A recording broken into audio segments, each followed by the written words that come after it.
Bismillahirrahmanirrahim. Rabbi israh li sadri wa yassir li amri wahlul 'uqdatam min lisani yafqahu qawli. Assalamualaikum warahmatullahi wabarakatuh.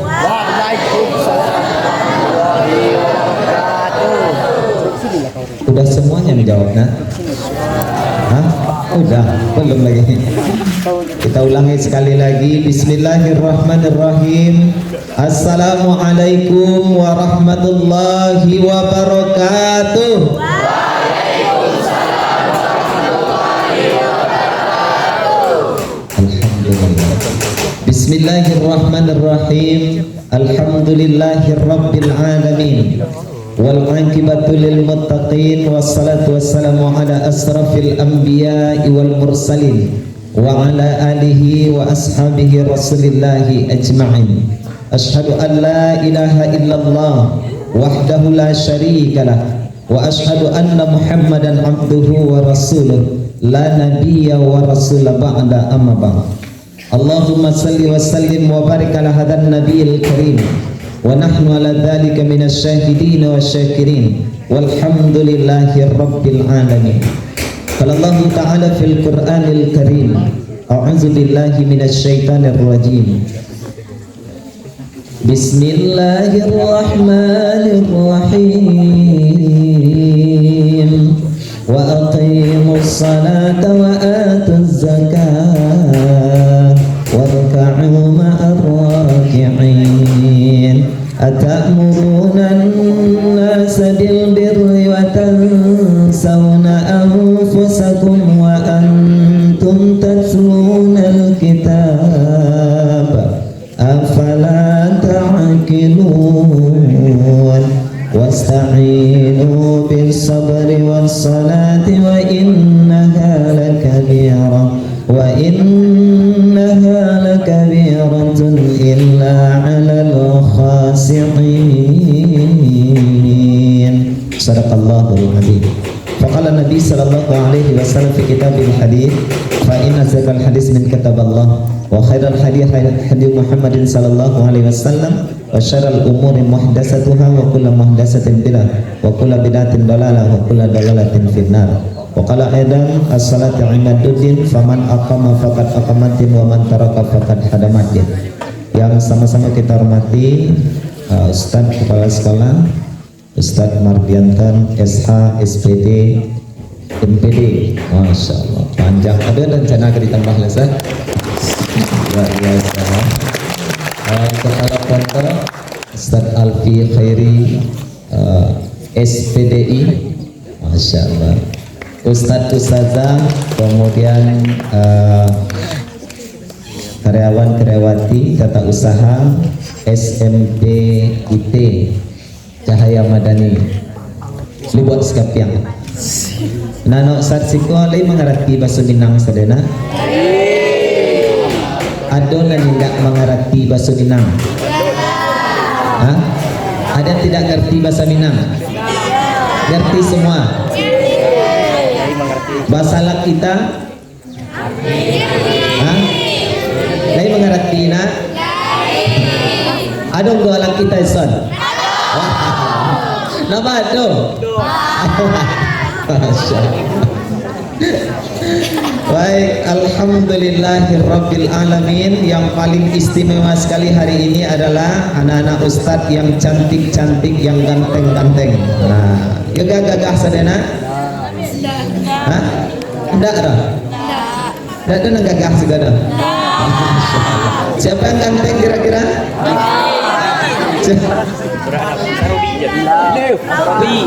Siapa yang paling ganteng? Hasan. Hasan tuh memang ganteng tuh. Arti namanya aja luar biasa kan. Hasan baik. Masya Allah. Baik, Anda semuanya mengawali tausiah kita di pagi hari yang cerah ini. Mari sama-sama kita bersyukur kepada Allah Subhanahu wa taala atas limpahan rahmat dan karunia dari Allah, diberi kesehatan, kesempatan untuk bisa bisa hadir meskipun dalam keadaan libur, tapi Ananda semua tetap bersemangat mengikuti kegiatan sekolah kita ini. Mudah-mudahan setiap aktivitas kita benar-benar tercatat menjadi amal ibadah di sisi Allah Subhanahu wa taala. Amin. Ya rabbal alamin. Salat dan salam itu junjungan kita Nabi Allah Muhammad sallallahu alaihi wasallam. Allahumma salli ala sayyidina Muhammad wa ala ali Muhammad. Mudah-mudahan kelak di mil akhir kita menjadi bagian dari orang-orang yang akan mendapatkan syafaatnya Rasulullah sallallahu alaihi wasallam. Baik, hari ini kita berbicara dan memperingati tentang peristiwa Isra wal Mi'raj. Kapan itu terjadinya, nah? 27 Rajab. 27 Rajab tahun tahun 27. Masya Allah. 27 Rajab dalam beberapa riwayat kita baca pada tahun ke-10 kenabian. Jadi kira-kira sebelum Rasulullah berhijrah ke kota Madinah, ya, sebelum Nabi berhijrah ke kota Madinah. Tahun itu disebut dengan Amul Hazmi. Apa artinya?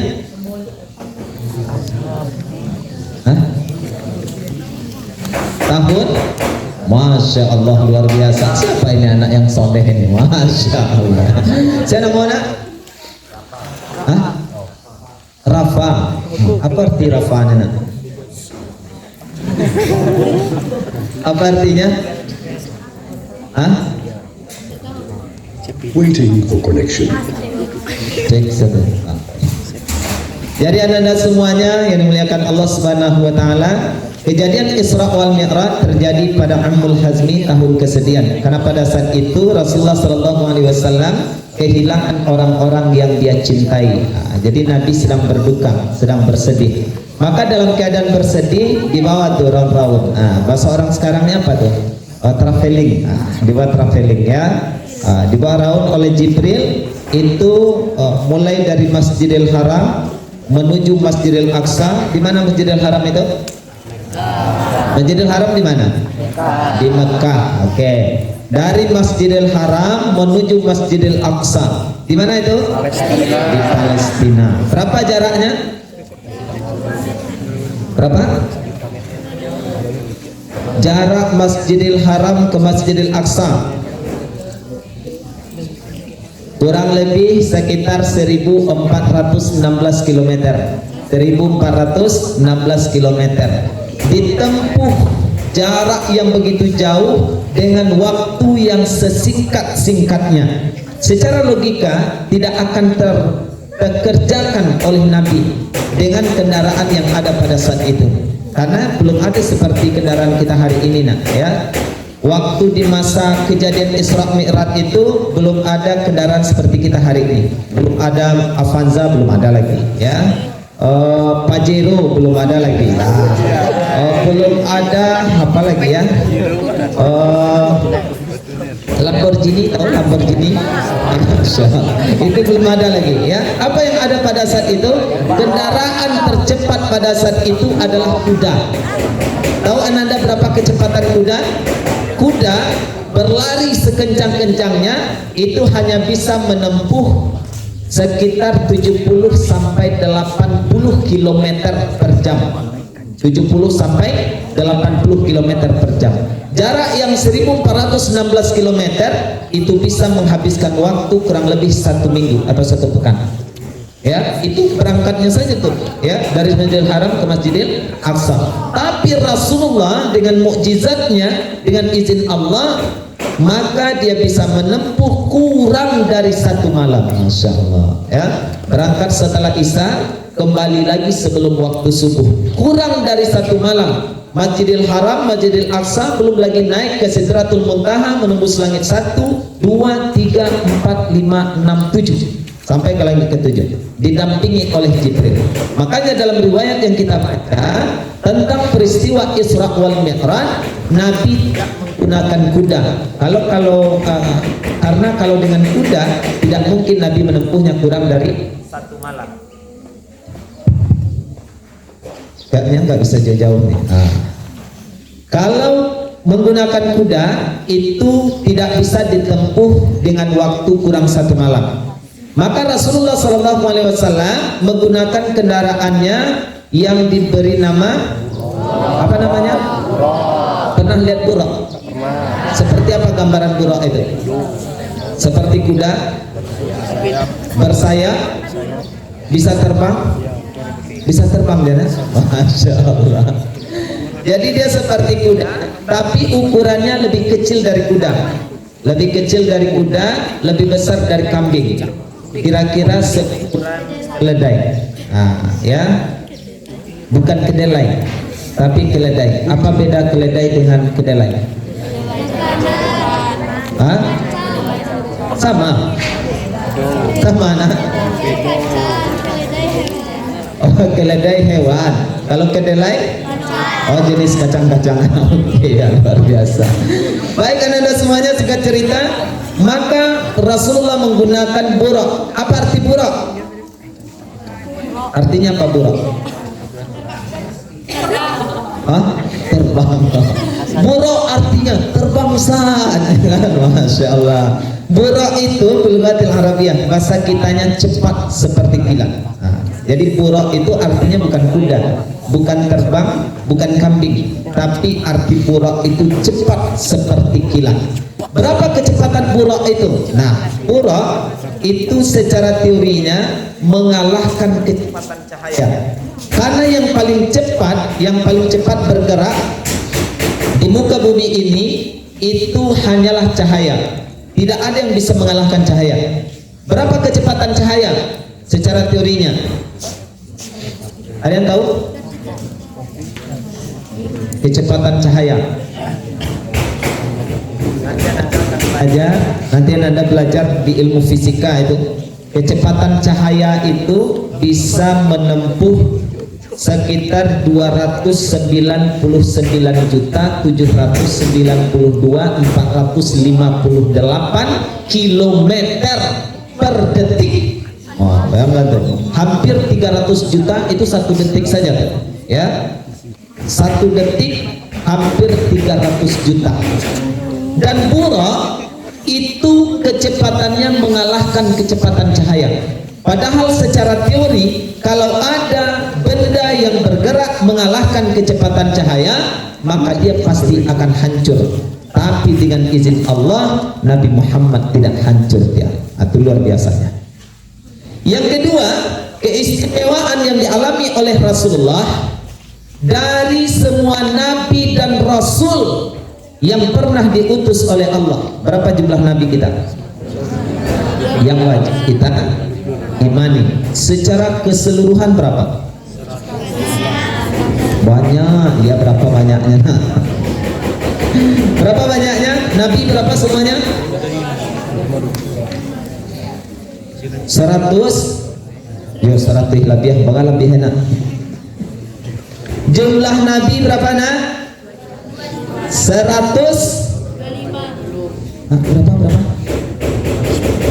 124.000 Nabi. Itu secara keseluruhan tuh. Lah ya pada Ustaz, nama Ustaz tidak hafal sama kita. 124.000, ya. Bahkan ada Nabi yang tidak punya pengikut. Tidak ada umatnya, ya. Dia sendiri saja. Bahkan Rasulullah pernah bercerita kepada sahabat, nanti di yaumil akhir kala akan ada Nabi masuk surga dengan pedangnya saja, ya. Karena dia tidak ada pengikut, tidak ada umatnya. Siapa itu ya Rasulullah? Namanya Sam'un, ya.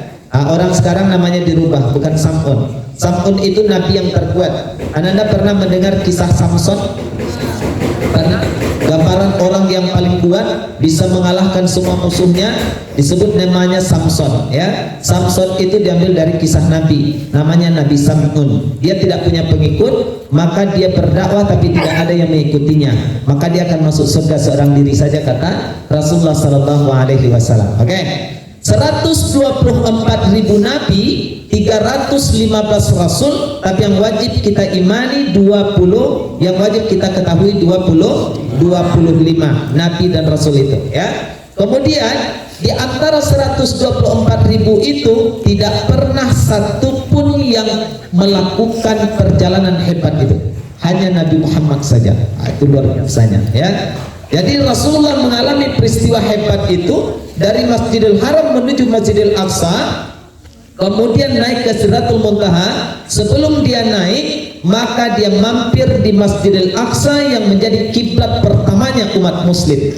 Makanya dengan alasan pertama kenapa kita harus ikut membela saudara-saudara kita yang ada di Palestina, karena Palestina itu, Masjidil Aqsa itu adalah kiblat pertamanya umat muslim. Yang tempat saudara-saudara kita dibantai hari ini, ya, tempat saudara-saudara kita dijajah, dibunuh, dizalimi oleh kaum laknatullah. Tahu apa itu? Israel. Ya, Israel itu memang kalau kita baca Al-Quran adalah golongan atau kaum yang sangat pembangkang. Dari zaman dahulunya, dari para nabi dan rasul, itu memang Bani Israel adalah umat yang paling pembangkang. Sampai hari ini yang menyerang saudara-saudara kita itu, itulah kalau kita baca Al-Quran kan sering ketemu tuh, ya Israel, ya Bani Israel, ya Bani Israel. Itulah dia yang di Israel sekarang, itulah yang Allah ceritakan di dalam Al-Quran. Itu keturunannya tuh, ya. Oke, Anda semuanya yang dimuliakan Allah Subhanahu wa taala. Kemudian sampai di Masjidil Aqsa itu kita baca dalam kitab Fathul Bari, maka Rasulullah SAW melakukan operasi yang kedua. Di Nabi dioperasi itu. Siapa dokternya? Jibril alaihi salam, ya. Dikeluarkan hati Rasulullah, dibelah dadanya, keluarkan hatinya, dibasuh dengan air Zam-Zam. Pertanyaannya, kenapa hati Nabi dibasuh? Kenapa hati Nabi dicuci? Apakah hati Rasulullah itu kotor? Kotorkah hati Nabi? Apakah hati Nabi Muhammad kita kotor? Lalu kenapa dia dicuci? Sesuatu yang sudah bersih lalu dibersihkan lagi, maka makamnya akan naik, bukan hanya sekedar bersih. Makam tahu nak? Bahasa orang sekarangnya levelnya, naik levelnya tuh dari bersih menjadi suci. Suci. Jadi hati Nabi itu tidak pernah terkontaminasi dengan segala sesuatu yang buruk-buruk. Mau dihina dia tidak pernah marah, mau diludahi dia tidak marah, ya. Dihina nggak marah, diludahi nggak marah, dilempari dengan kulit unta yang berulat, Nabi juga tidak marah, ya.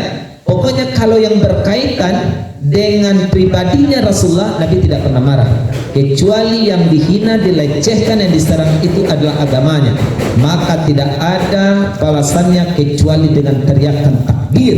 Nabi akan berperang, menjadi panglima perang pada saat itu. Maka Anda semua yang dimuliakan Allah Subhanahu wa taala, dibersihkanlah sehingga hati Nabi semakin suci, ya. Kemudian sholat 2 rakaat. Padahal kan pada saat itu peristiwa menjemput perintah sholat, tapi Nabi sudah terbiasa sholat. Jadi sebenarnya sholat itu bukan hanya didapati pada peristiwa Isra dan Mi'raj. Sebelum Isra dan Mi'raj Nabi juga sudah sholat. Yang perjalanan Isra Mi'raj itu adalah penjemputan sholat 5 waktu. Kalau ada pertanyaan, lalu Ustaz, sholat apa yang dikerjakan oleh Nabi waktu sebelum dia menjalankan peristiwa Isra Mi'raj itu? Maka sebelum terjadinya peristiwa Isra Mi'raj, Nabi terbiasa sholat di waktu pagi dan di waktu petang. Nabi dia sudah terbiasa melaksanakan sholat. Nah, kemudian Nabi naik Mi'raj. Itulah yang Mi'raj. Isra itu perjalanan Masjidil Haram ke Masjidil Aqsa. Lalu dia Mi'raj. Mi'raj itu naik menghadap kepada Allah, menembus langit 1. Di langit pertama Rasulullah bertemu dengan Nabi Adam. Masya Allah. Apa ada Ustaz Sedaya? Di langit kedua bertemu dengan Nabi Isa dan Nabi Yahya. Langit ketiga bertemu dengan Nabi Yusuf. Jeges. Langit keempat bertemu dengan Nabi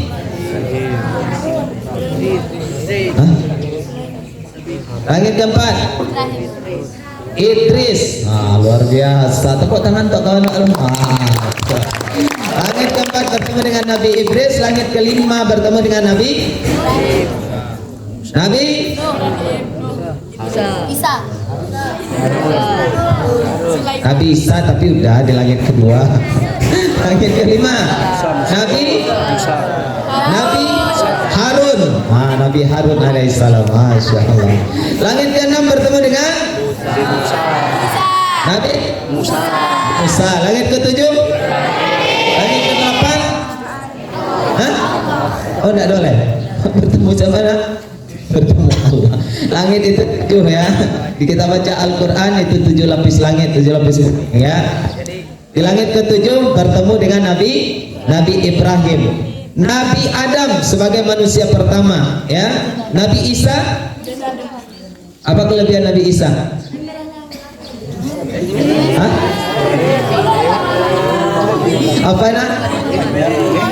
Apa kelebihan Nabi Isa? Terlahir tanpa ayah. Di generasi kita sekarang banyak juga tuh muncul kayak gitu ya Ustaz kan. Banyak juga yang meniru mukjizatnya Nabi Isa. Banyak yang terlahir tanpa ayah. Tapi itu adalah perbuatan termasuk dosa besar ya. Dia kayaknya mau menyaingi Nabi Isa gitu kan. Nabi Isa kan terlahir tanpa ayah tuh. Kita juga lah terlahir tanpa ayah katanya. Itu tergolong kepada perbuatan dosa besar. Oke ya. Kemudian di langit ketiga Nabi Yusuf. Apa kelebihan Nabi Yusuf? Mujizatnya? Ganteng. Masya Allah. Kira watanya ke anak-anak yang padusi di belakang gua, ladies gua. Lagi kira yang sagagah Nabi Yusuf nampak esgona? Enggak ada. Enggak ada ya. Mana lebih Nabi Yusuf daripada artis Korea kira-kira nah? Pernah lihat artis Korea? Oh lain. Siapa nama artis Korea yang paling gagah tuh? Ya, cukup.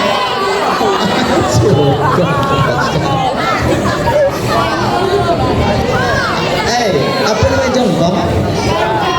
Jongkok itu bahasa Minang nah ya. Bahasa wae jongkok namanya. Jadi seganteng-gantengnya artis Korea itu belum sebanding dengan kegantengan Nabi Yusuf. Kalau kita baca Al-Quran, wah luar biasa nak gantengnya Nabi Yusuf ya. Kalau dia lewat itu para wanita inilah putus dia.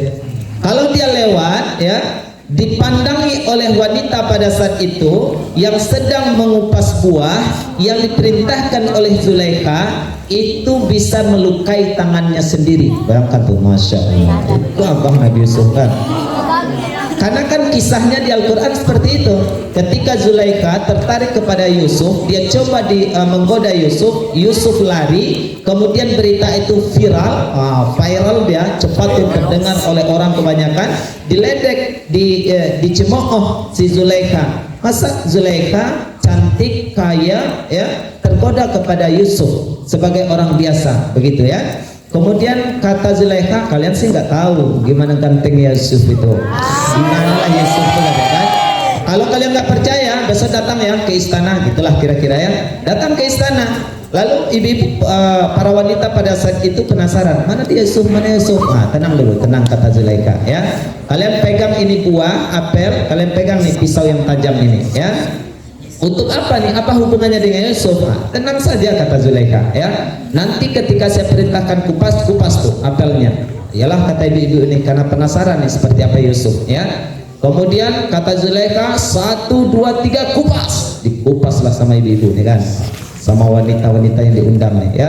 Kemudian dikode Yusuf. Yusuf, keluar cepat Yusuf katakan. Keluarlah Nabi Yusuf kan. Ini bukan Yusuf Fatmasri gitu ya. Ternyata keluar Yusuf gitu ya.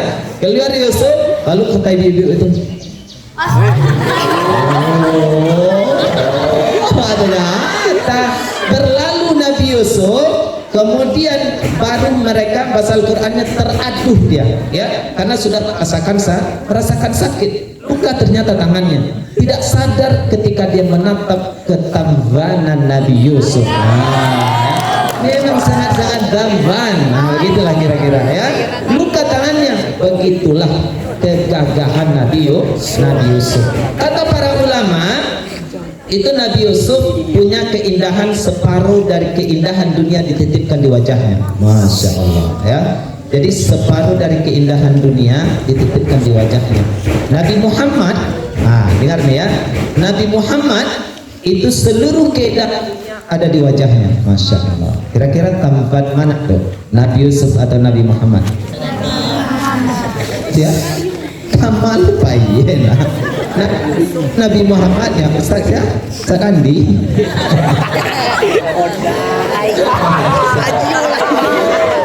Ustaz itu memang ganteng kayaknya Ustaz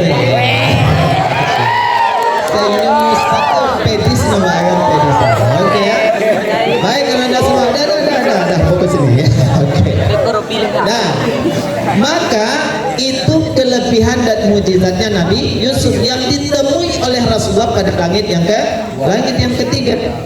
Kemudian langit yang keempat bertemu dengan Nabi Idris, langit kelima bertemu dengan Nabi Harun, langit keenam bertemu dengan Nabi Musa, langit ketujuh bertemu dengan Nabi Ibrahim, Aba Tauhid, bapaknya Tauhid. Oke, singkat cerita, lalu diterimalah perintah salat itu. Kita baca dalam riwayat itu Masjidil Haram, Masjidil Aqsa naik ke langit ketujuh masih didamping oleh Jibril. Di langit ketujuh sampai menghadap kepada Allah itu tidak didampingi lagi oleh Jibril. Rasulullah menghadap seorang diri. Sampai di sana maka Nabi mengucapkan salam kepada Allah Subhanahu wa taala. Apa salamnya? Itulah yang diabadikan dalam tahiyat kita, dalam bacaan salat kita. At-tahiyatul mubarakatus salawatut thayyibatulillah. Salam kesejahteraan, keselamatan hanya milik Allah. Dibalas oleh Allah Subhanahu wa taala. Apa balasannya? Assalamualaikum ayuhan nabiyyu wa rahmatullahi wa barakatuh. Itulah yang kita baca dalam salat. Keselamatan juga. Salam keberkahan, keselamatan untuk engkau ya Nabi Muhammad. Dan Nabi pada saat itu berdoa, apakah ini keselamatan hanya untuk saya ya Allah, untuk saya saja ya Rabb ya? Maka kata Allah Subhanahu wa taala, assalamu alaina min ibadillahis salihin. Keselamatan juga untuk umatmu, Masya Allah. Jadi kita ini umat Nabi Muhammad beruntung sekali ya, karena kita mendapatkan salam keselamatan dari Allah Subhanahu wa taala. Diterimalah perintah salat itu yang awalnya tadi saya dengar juga sudah sampaikan oleh Ustadz kita ya. Berapa waktu tadi nak?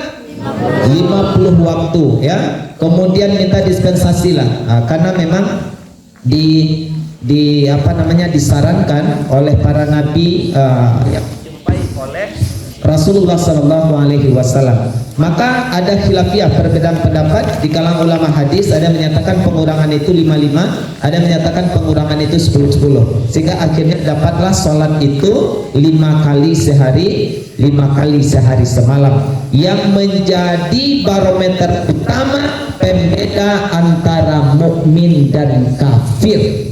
Jadi kalau orang sholat itu tergolong mukmin, kalau dia tinggalkan sholat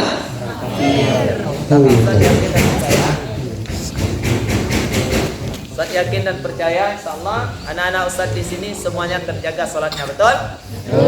Meskipun masih ada yang sulit dibangunkan subuh ya. Ada yang sulit dibangunkan subuh nah? Bangun sendiri atau dibangunkan? Bangun sendiri. Anak-anak Ustaz di sini bangun sendiri atau dibangunkan? Bangun sendiri. Yang penting kita jaga sholat, sebab kalau barometernya, perbedaannya mukmin dan kafir itu terletak pada sholat, maka orang yang sholat akan tergolong mukmin, orang yang meninggalkan sholat digolongkan menjadi kafir ya. Kira-kira mau Ananda disebut sebagai orang kafir? Tidak mau kita ya. Kita mau menjadi seorang mukmin. Itu pertama.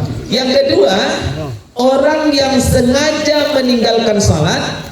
Nih, orang yang sengaja meninggalkan salat maka akan diancam oleh Rasulullah dengan 15 siksaannya.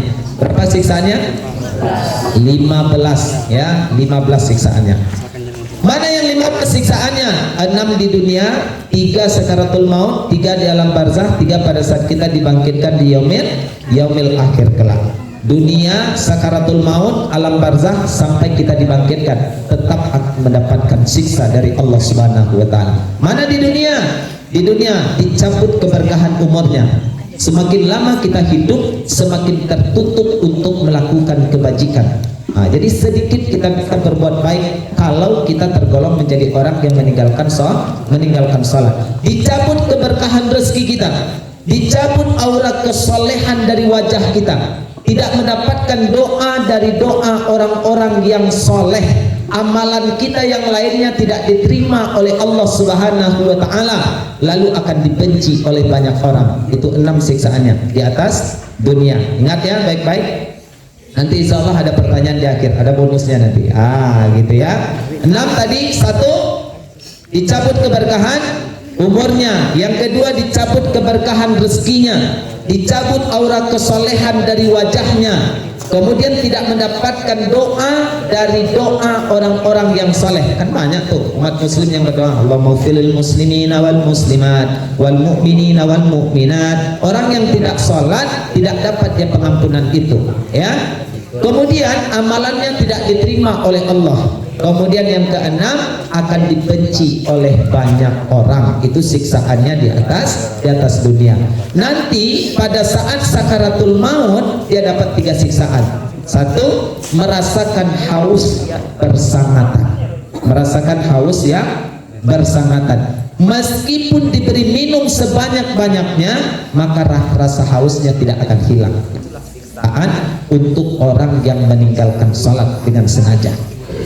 Kemudian akan merasakan lapar yang bersangatan, lapar perutnya. Lalu meskipun diberi makanan sebanyak-banyaknya, tidak akan bisa menghilangkan rasa laparnya. Lalu yang ketiga, mati dalam keadaan hina dina. Mati hina dina itu bahasa kitanya su'ul khatimah, mati yang buruk. Su'ul khatimah, mati yang buruk, ya. 3, masuk ke dalam kubur, dapat lagi 3 siksaan. Apa yang 3 siksaannya di dalam kubur? Kuburannya disempitkan sesempit-sempitnya sehingga tulang belulangnya pecah dan tulang rusuknya akan bersilangan seperti ini kata Nabi, ya, karena sempitnya kuburannya. Yang kedua, dihidupkan api di dalam kuburnya, bakar dia. Yang ketiga, didatangkan ular Su'jaul Aqra. Ular apa namanya? Su'jaul Aqra. Bagaimana gambaran ular Su'jaul Aqra itu? Kira-kira seperti tahu ular naga? Punya tangan, punya kaki, ya, punya kuku atau cakar yang terbuat dari besi atau timah yang dipanaskan di dasar neraka. Berapa panjang kukunya? Kurang lebih sekitar 25 km. Ya. Berapa panjang kukunya? Kurang lebih 25 km. Apa tugasnya ular Su'jaul Aqra ini? Ya, tugasnya ular Su'jaul Aqra itu adalah mencakar orang yang tidak mau sholat di atas dunia. Setiap kali orang azan, kita udah wafat nih, udah meninggal, kita masuk ke dalam kubur, kan masih banyak orang yang hidup tuh di atas dunia, orang sholat juga, ya. Setiap kali orang sholat di atas dunia, maka ular Su'jaul Aqra mencakar kita. Setiap kali orang azan tuh di atas dunia, misalnya nanti masuk waktu zuhur, Allahu Akbar, Allahu Akbar, dicakarlah kita oleh ular Su'jaul Aqra, rontok daging kita seluruhnya, ya. Bukan hanya gores, bukan hanya luka, tapi rontok daging kita seluruhnya. Nanti bagus lagi, menunggu waktu asar. Datang waktu asar, orang azan lagi, hayya 'alas shalah.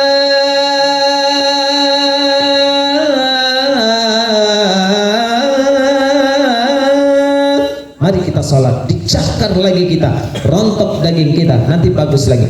Sampai bila tuh saat, insya Allah sampai datangnya hari kiamat, tak akan tertanggungkan oleh kita, ya. Itu orang yang sengaja meninggalkan sholat, ya. 3 siksaannya di dalam kubur, didatangkan ular Su'jaul Aqra, disempitkan kuburnya, dihidupkan api, ya.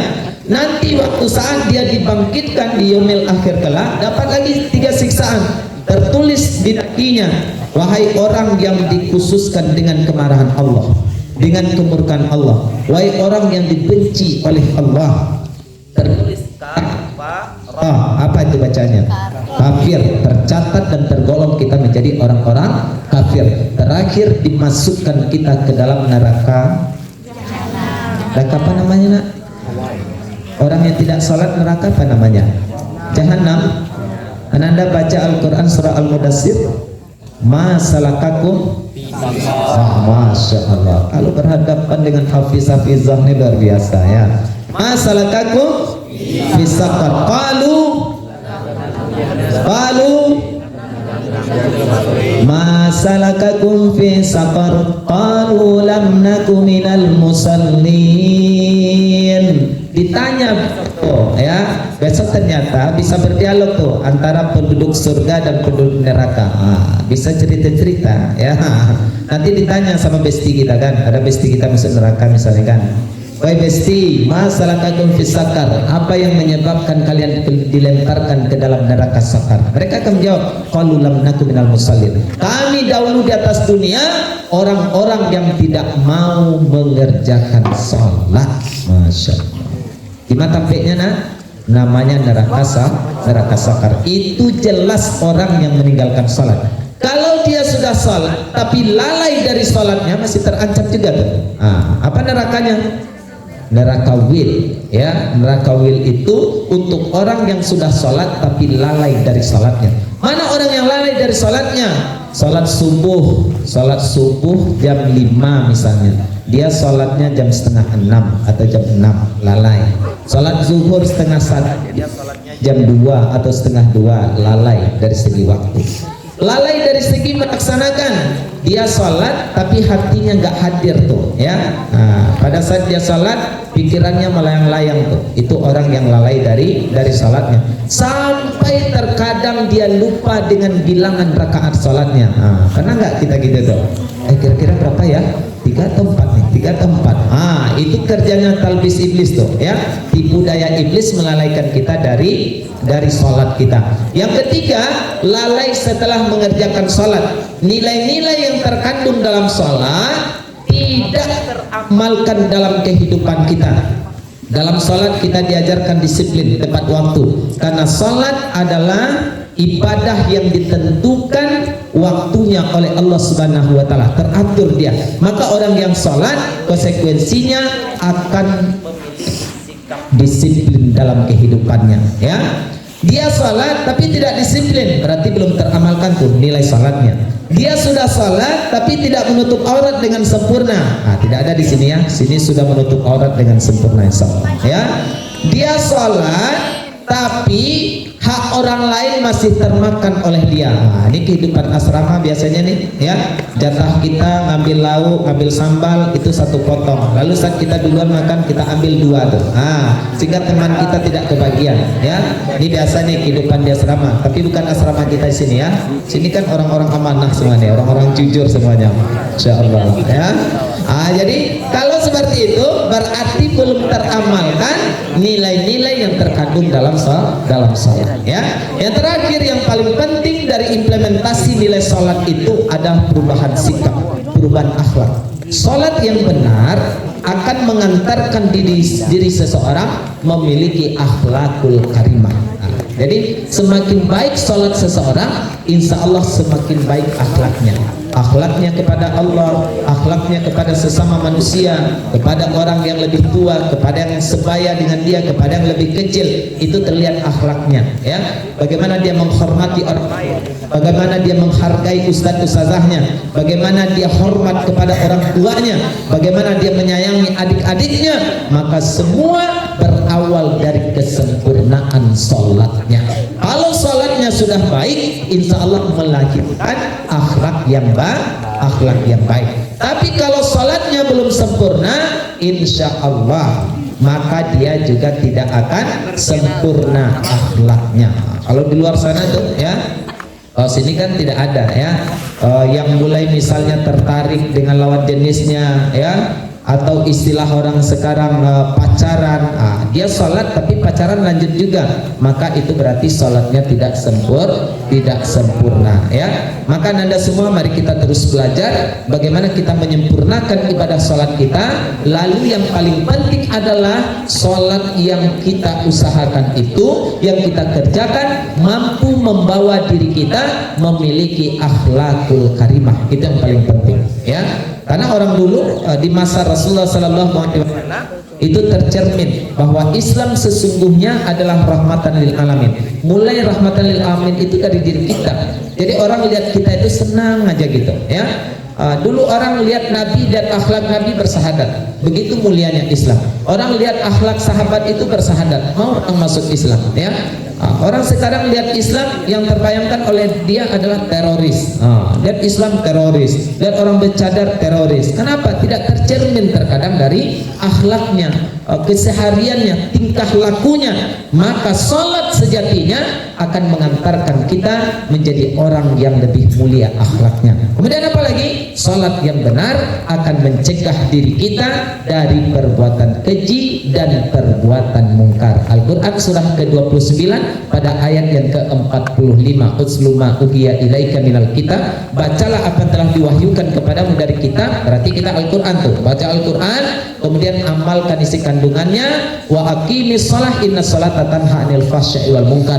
Dirikan salat karena salat akan mampu mencegah diri kita dari perbuatan keji dan perbuatan mungkar. Di dalam Al-Quran akan Ananda temukan perintah salat itu disebutkan sebanyak 83 kali. Berapa kali?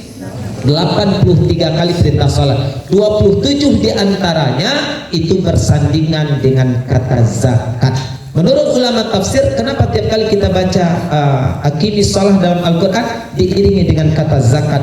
Karena salat secara prinsip adalah membangun hubungan kita dengan Allah, ya, secara vertikal hubungan kita dengan Allah. Dan zakat membangun hubungan kita lebih baik dengan sesama manusia. Ada orang yang baik dengan Allah, taat kepada Allah, tapi tidak baik akhlaknya dengan sesama manusia. Dia udah sholat tapi ngomongnya kasar juga, berarti belum sempurna tuh nilai sholatnya. Dia sholat tapi sikapnya belum baik juga, tidak hormat kepada ustadz ustazahnya, suka berkata kasar, suka menzalimi temannya, suka mengkhianati saudaranya, suka mengambil hak orang lain dan lain sebagainya. Maka ini berarti ada yang keliru dengan sholatnya, karena dia belum mampu mengamalkan nilai-nilai terpenting yang ada di dalam sholatnya. Maka mari Anda kita baguskan hubungan kita dengan Allah, juga kita perbaiki hubungan kita dengan sesama manusia. Insyaallah bisa kita semuanya. Insyaallah mudah-mudahan Allah jadikan kita semuanya menjadi orang-orang yang mencintai ibadah salat. Allahumma jalna muqimas shalah, ya Allah jadikan aku menjadi orang-orang yang mendirikan ibadah salat, wa zurriyatina, dan anak cucu keturunanku. Rabbana taqabbal minna, ya Allah, ya Tuhan kami perkenankan dan ijabah doa-doa kami. Baikkan Anda semuanya, dari peristiwa dan momentum peringatan Isra wal Mi'raj ini, mari kita maknai satu, bagaimana kita menjaga ibadah salat kita dengan sebaik-baiknya, sehingga yang kedua dari penjagaan ibadah salat yang baik itu akan melahirkan akhlakul karimah, karena kita tidak mau disiksa oleh Allah Subhanahu wa taala dengan 15 siksaan itu. Terakhir, dalam satu riwayat baginda Rasulullah sallallahu alaihi wasallam juga disebutkan, bagi orang yang sengaja meninggalkan salat, satu salat yang kita tinggalkan dengan sengaja diancam 60 tahun di dalam neraka. Berapa nak?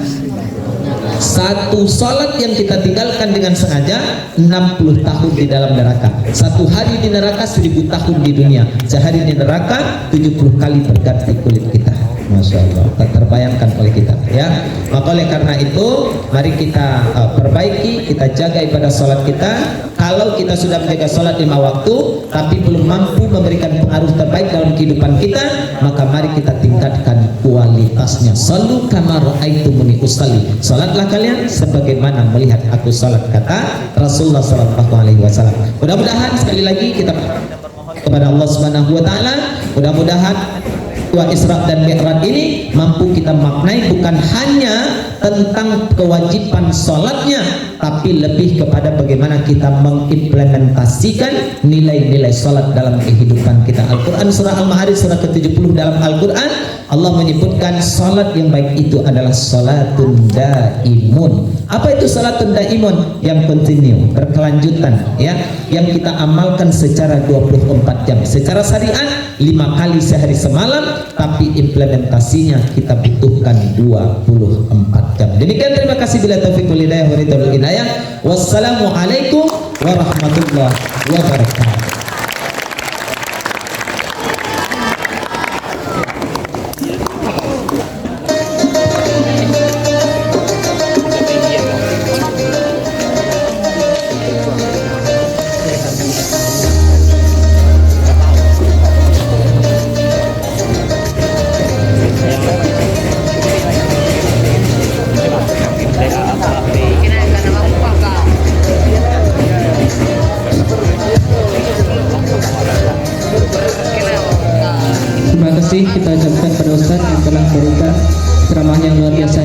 bersama.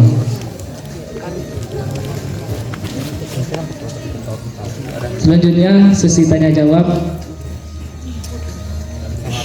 yang akan disampaikan oleh Ustadz Robi Sugandi.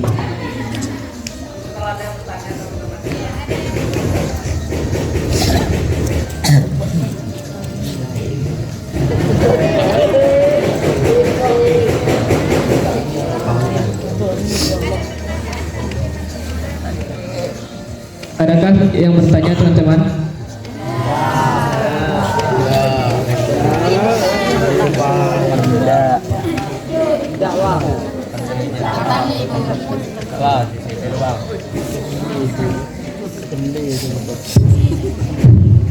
Demikianlah rangkaian acara peringatan Isra Mi'raj Nabi Muhammad sallallahu alaihi wasallam SMPIT CMBS Pasaman. Ini Naufal Ghifari Sofyan Arif Fadil dan Muhammad Rafli sebagai Master of Ceremony pamit undur diri. Wassalamualaikum warahmatullahi wabarakatuh.